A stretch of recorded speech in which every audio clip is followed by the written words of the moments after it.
अस्सलाम वालेकुम everyone, welcome back to my YouTube channel. Hope you guys are doing well. और आप सभी लोगों की दुआ की वजह से अल्हम्दुलिल्लाह हम सब भी एकदम ठीक हैं। तो जी सुबह सुबह का टाइम है और यहाँ पे अपना मैं डेली रूटीन आप लोग के साथ शेयर कर रही हूँ। और आज जो है बेटी की भी तबीयत अच्छी नहीं थी, मतलब उसको जो है अचानक से फ़ीवर हो गया था। किस वजह से हुआ ये मुझे नहीं पता, या तो मौसम की वजह से हो सकता है या उसके टीथिंग हो रही है अभी भी, मतलब क्योंकि उसके जो है बकरीद के टाइम पे नीचे वाले दांत आए थे, लेकिन अब जो है उसके ऊपर वाले गम्स में स्वेलिंग है और ऊपर वाले गम्स में जो है टीथिंग हो रही है। तो इस वजह से मुझे लगता है कि हो सकता है फ़ीवर वगैरह इस वजह से आ गया। तो जी यहाँ पे मैंने जो है सारा रोटी वगैरह बना के किचन साफ़ कर दिया था और उसके बाद आ गई थी अपने रूम में। अस्सलाम वालेकुम जी, क्या हाल चाल है आप सबकी। उम्मीद है जी आप सब बिल्कुल ठीक ठाक होंगे। आप सभी लोगों की दुआ की वजह से अल्हम्दुलिल्लाह मैं भी एकदम ठीक हूँ। तो जी हो चुकी है हमारी नेक्स्ट सुबह, मतलब सुबह हो चुकी है, नेक्स्ट नहीं। और जी बेटी की तबीयत ख़राब हो गई है, उसको आया हुआ है फ़ीवर। इससे पहले भी उसको फ़ीवर आ चुका था, ईद के पास नहीं बकरीद के टाइम पे उसको फ़ीवर आया था। और जब उसके जो है मतलब गम्स में मतलब स्वेलिंग थी और जब गम्स में टीथिंग हो रही थी तब उसके जो है फ़ीवर आया था। और अभी जो है उसके ऊपर वाले गम्स में स्वेलिंग है और उसमें भी टीथिंग हो रही है। बहुत ज़्यादा इरिटेट थी वो 2-3 दिन से। तो अभी भी उसको फ़ीवर आ गया। अब फ़ीवर पता नहीं उसकी वजह से आया है या फिर वायरल क्योंकि भी चल रहा है। इतनी गर्मी है, कभी गर्मी कभी सर्दी कभी बारिश, यही सब चला आ रहा है। तो आई थिंक कि उसकी वजह से भी हो सकता है या फिर टीथिंग की वजह से है। मुझे ज़्यादातर तो जो है टीथिंग की वजह से लग रहा है क्योंकि इससे पहले भी उसको फ़ीवर आ चुका है। तो रात में उसको फ़ीवर चढ़ा था, फिर सुबह वो 5 बजे उठ गई, फिर 5 बजे से नहीं सोई, बहुत ज़्यादा रो रही थी। कफ़ भी उसके बहुत ज़्यादा हो गया है, वॉमिट भी हुई थी उसको कफ़ वाली। तो अभी फ़िलहाल हम जाएंगे डॉक्टर के यहाँ, सारे काम हमने कर लिए हैं। अब मैं शावर लूँगी, कॉम्बिंग करूँगी सर पे, क्योंकि वैसे भी मैं कॉम्ब नहीं कर पाती हूँ। तो लेकिन अब जब से मैंने बाल छोटे करवाए हैं तब से मैंने जो है कॉम्बिंग करना स्टार्ट कर दिया है।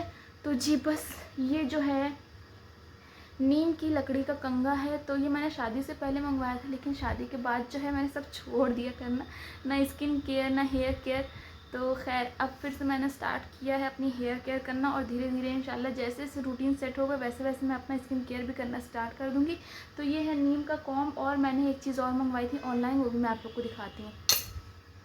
अच्छा जी, तो ये मैंने मंगवाया था मामा अर्थ की जो है अनियन की रेंज है। ये 3 है इसके अंदर चीज़ें, एक शैम्पू है, एक कंडीशनर है और हेयर ऑयल है। तो शैम्पू कंडीशनर तो कल मैं यूज़ कर चुकी हूँ और वैसे तो रिज़ल्ट तो फ़ौरन नहीं मिलते हैं क्योंकि हेयर फॉल का है, ये हेयर फॉल कंट्रोल करने का। वैसे मैंने इसके जो है रिव्यू देखे थे इसकी साइट वगैरह पे, तो काफ़ी लोगों ने इसको जो है बहुत अच्छे रिव्यू दिए हैं कि हेयर फॉल कम हुआ है, हेयर फॉल रिडक्शन है इसका जो है। तो ये मैंने इसलिए मंगवाया था। 2.250 ml है ये जो है इसका शैम्पू है और ये इसका जो है कंडीशनर है। तो कंडीशनर और शैम्पू मैं कल यूज़ कर चुकी हूँ। माशाल्लाह माशाल्लाह इतनी अच्छी खुशबू है ना इसकी, शैम्पू की स्मेल इतनी अच्छी है और कंडीशनर के तो क्या ही कहने, बहुत अच्छी स्मेल है इसकी। और बाकी हेयर ऑयल मैंने अभी यूज़ नहीं किया है। अब इंशाल्लाह कल मैं जो है ऑयलिंग करूँगी हेयर की और इसी से मैं करूँगी।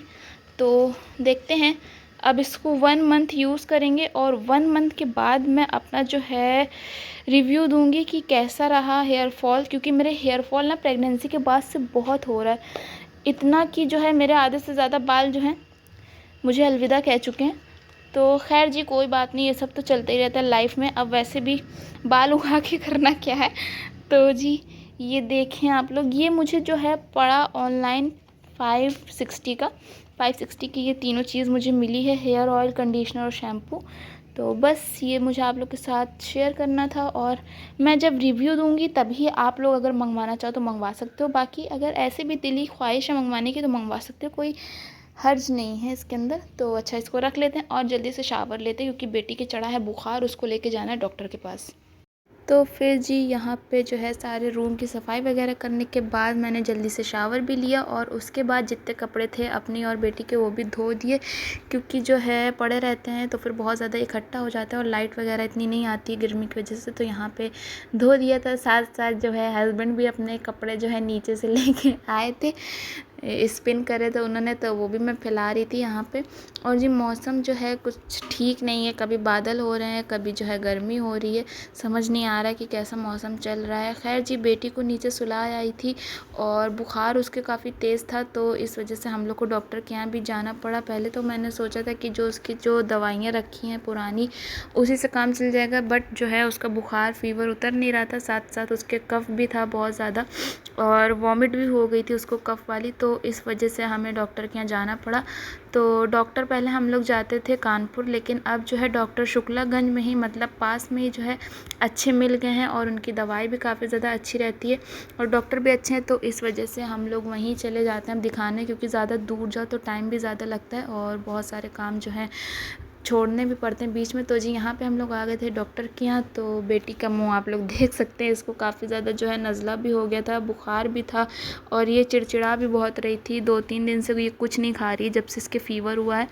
तो खैर जी फिर यहाँ पे बेटी को हम लोग दिखा दिया था और इसके साथ साथ और भी काफ़ी बच्चे थे जो दिखाने आए थे डॉक्टर को, क्योंकि मुझे ऐसा लगता है कि ये सीज़न ही ऐसा चल रहा है बीमारियों वाला, तो इस वजह से बहुत ज़्यादा भीड़ थी यहाँ पे, तो हम लोग को वेट भी काफ़ी करना पड़ा। फिर जी आ गए थे घर। यहाँ पे शाम का टाइम था, बेटी तो कुछ खा नहीं रही थी मेरी, तो बस फीड ही ले रही थी। उसके बाद जी यहाँ का मौसम इतना अच्छा हो गया था शाम में, मतलब खैर ठंडा तो नहीं था लेकिन बदली थी और साथ ही साथ जो है ग्रीनरी, तो मुझे बहुत ज़्यादा अच्छा लग रहा था। तो मैंने यहाँ पे वीडियो बना ली और थोड़ी देर जो है बेटी को बाहर लेके खड़ी हो गई। खैर जी यहाँ के पे जहाँ जिस एरिया में मेरा घर है वहाँ पे कुछ इतनी आबादी नहीं है, मतलब ज़्यादा घर नहीं बने, तो इस वजह से सन्नाटा लगता है। लेकिन जो है रोड बनी हुई है दूर पे, तो वहाँ पे गाड़ियाँ वगैरह चलती रहती हैं।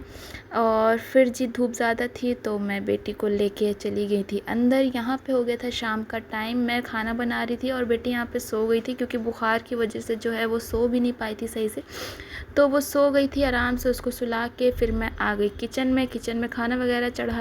कुकर में जो है दाल थी और भगोने में चावल, ये सब मैंने चढ़ाया। और फिर जी बनानी थी रोटी। रोटी मेन काम होता है गर्मियों में बनाने का और सबसे झंझटी काम लगता है मुझे।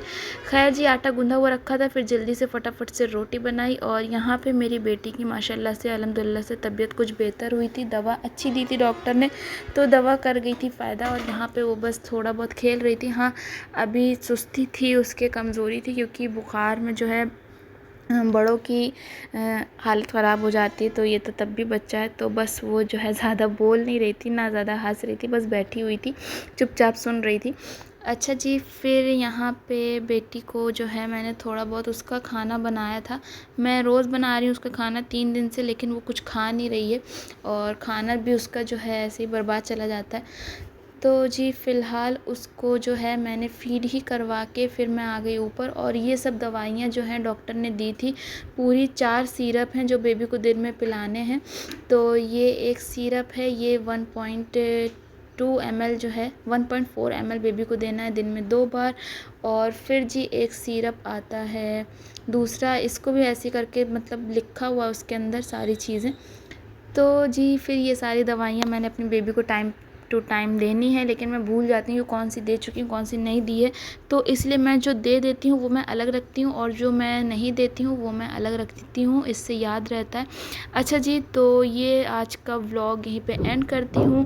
उम्मीद करती हूँ कि आपको ये व्लॉग अच्छा लगा होगा, और अगर व्लॉग अच्छा लगा तो प्लीज़ चैनल को सब्सक्राइब कर दीजिएगा, वीडियो को लाइक कर दीजिएगा। अपना ढेर सारा ख्याल रखिएगा, मिलते हैं आपसे नेक्स्ट वीडियो में, तब तक के लिए till then take care, bye bye.